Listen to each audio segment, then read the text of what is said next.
Get over it. Canada doesn't need to break up. It needs a divorce from a fraudulent and dysfunctional Liberal government. Stop being stupid. Remember sunny ways. Yeah, the guy who promised sunny ways. Well, guess what? It took you 10 years to figure out that he was a drama teacher, with the brains of a pet rock and not that smart. Definitely not a leader. Then you went out and elected his most trusted, delusional advisor and chosen successor. I have to ask this for my own sanity. Are you stupid? This one, by his own words, is not a politician. He's a banker. So what makes you think that he's a leader? So one more time, are you stupid? There's nothing wrong with this country. Nothing that a real and honest leadership couldn't fix. Maybe that, and a quick lobotomy for that large group of brainwashed voters. So ask yourself why. Why do you think he wants to make Canada green again? Don't be so stupid. Canada is, and Canada always was, green. It's one of the greenest countries on Earth, so why is he here? Once again, why the hell is he here? Name one thing he has done for the good of the people and this country. Never mind, ask someone else. You've already answered that with your vote. Could it be because he promised to save us from the climate, one little man? With big pockets full of your money? Could you possibly believe he can change the climate? Never mind, we know the answer. Or was it the promise that he will save us with a tax? Oh, what a genius to think that up. And not so genius for people to believe it. Now listen carefully. This is important, and you don't want to miss. This linguist will enlighten you. It's the sum of all of Carney's public announcements rolled into one. As he always says, let's be clear. Chosen for the list, and by when? And when will we know about them? So, several things. First, there will be review. The projects, we discussed a number of projects today. They're in various stages of preparation. They're in various stages of preparation. I think there's a shared understanding based on our discussion of the main criteria for consideration. I listed them. They're in the communique. I'm not going to repeat them given interest of time. We will work with project proponents on assessing projects relative to those criteria. As those criteria are increasingly well understood, in the national interest, Indigenous participation, example, advancing clean energy, material benefits to Canadians. As those are increasingly well understood, building the resilience of Canada, strategic economy of Canada, autonomy of Canada, more projects will come forward. It's not like the gate doesn't come down all of a sudden. Projects will also fall by the wayside because they won't necessarily meet all those criteria. It's a living list, but what's being clear is what's being put in place, or what is being proposed, will be proposed in legislation, is the ability of the federal government to devote the right resources to these projects, to make quick decisions about those projects that respect our environmental responsibilities, other responsibilities. Are we clear? Are we clear? This is exceptional for those who like Scrabble with missing letters. See that flag behind the guy you elected? The one you claim to be so proud of. Well, he's been crapping all over it long before you even knew his name and voted. For him, it means nothing to him. He's declared himself the supreme law of the land. Listen carefully. Where can you find this law? You'll find it in your wallet and in your bank account. If you bothered to turn on the news, you would hear the whole damn country screaming for help. But only deaf ears will hear it. I work in a subset of ESG, so ESG, environmental, social, and governance. I work on the environment bit of it, and I work in a subset of the environment, which is the transition towards a low-carbon economy, or net zero. After all, it is the law of the land. It literally is the law of the land in Canada that we transition towards net zero. Guess who else works in ESG? Brookfield Corporation does. It is committed to sustainability and is integrated into environmental, social, and governance create. Where have you heard that before? You think there could be a connection? It's Carney's law, all right? But it's not the law of the land. So, why is no one asking where the money is? Where are the billions of dollars that left Canada? Carney will tell us where it is. Just listen to him.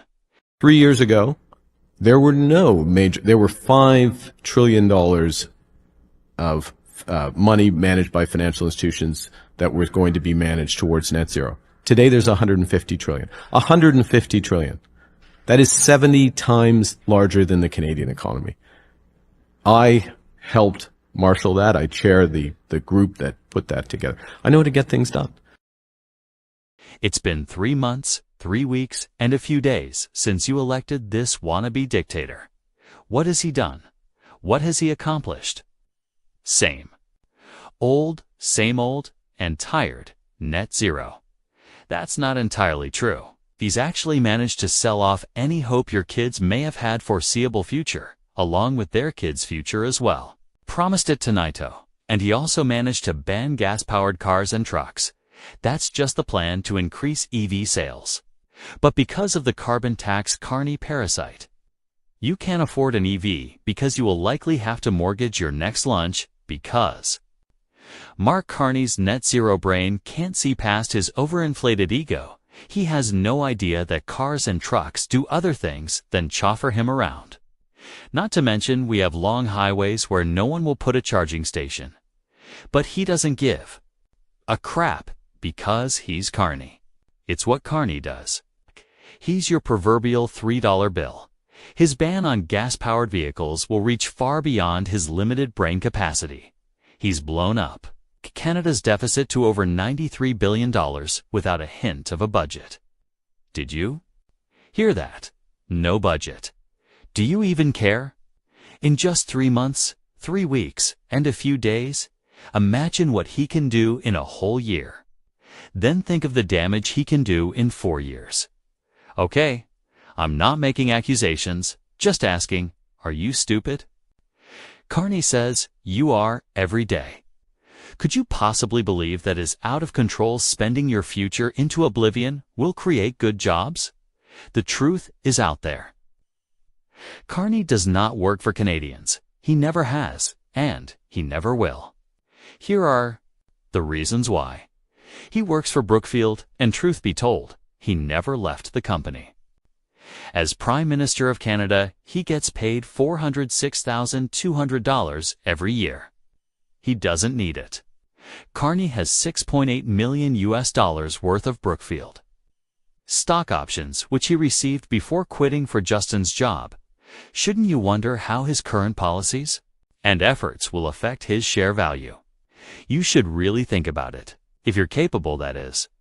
Carney and 2 other execs of the company received a combined amount of $7.5 million in salaries and cash bonuses, plus a retirement savings contribution for doing his dirty work for Brookfield.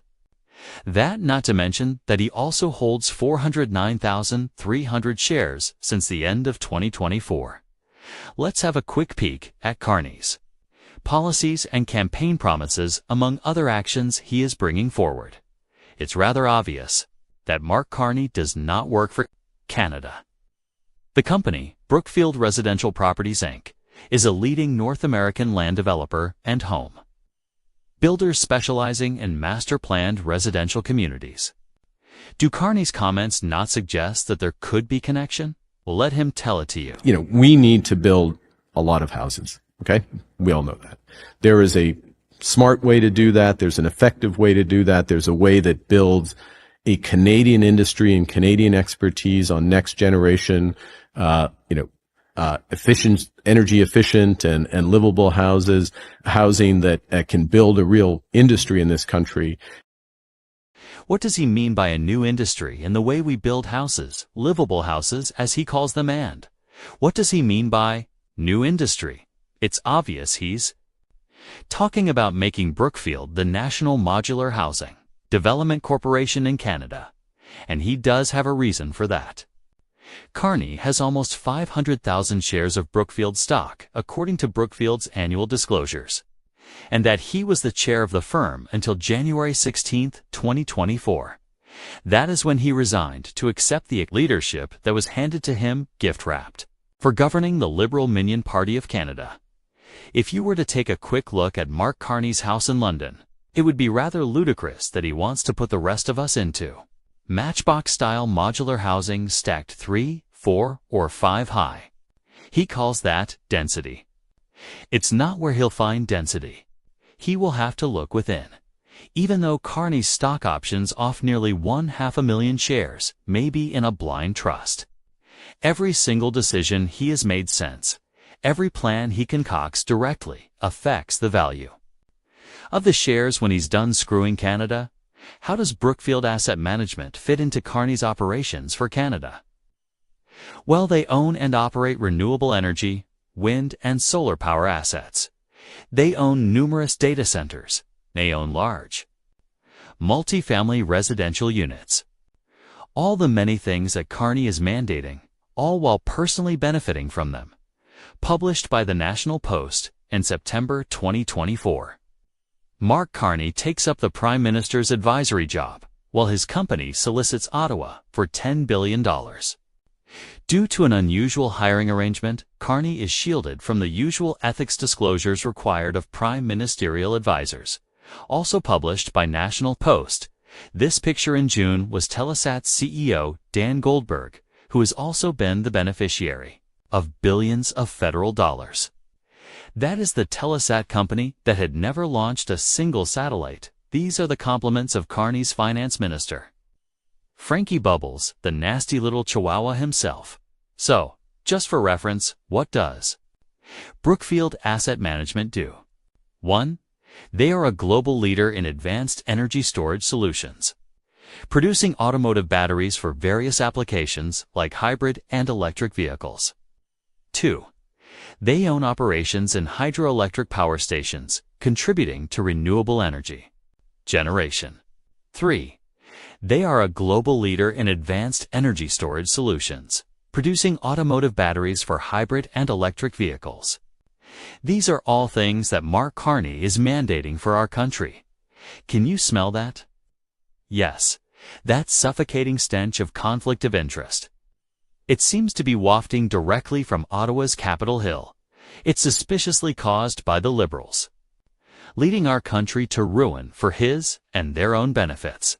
He's here only to support Brookfield and the shares which he's bloating like a Remax balloon with policies directly designed to fit his and their wallets. You can bet your socks and underwear that Carney is more valuable to Brookfield pretending to work as the Prime Minister of Canada. With this guy, nothing is as it seems. It always a couple of things word salads. It seems that the only time this guy can tell the truth is when he's talking to himself in shower.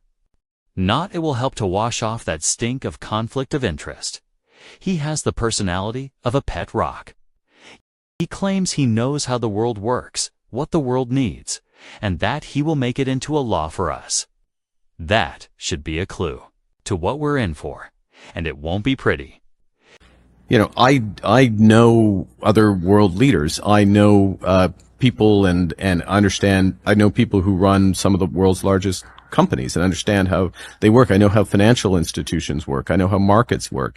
I know the good and bad of that. I've experienced it. I've had to, in some of my roles, discipline the financial system, discipline with others, the world's largest banks, the Wall Street banks in America after the crisis. So I understand how the world works. Then why in hell is he here? The answer, my friend, is blowing in the wind.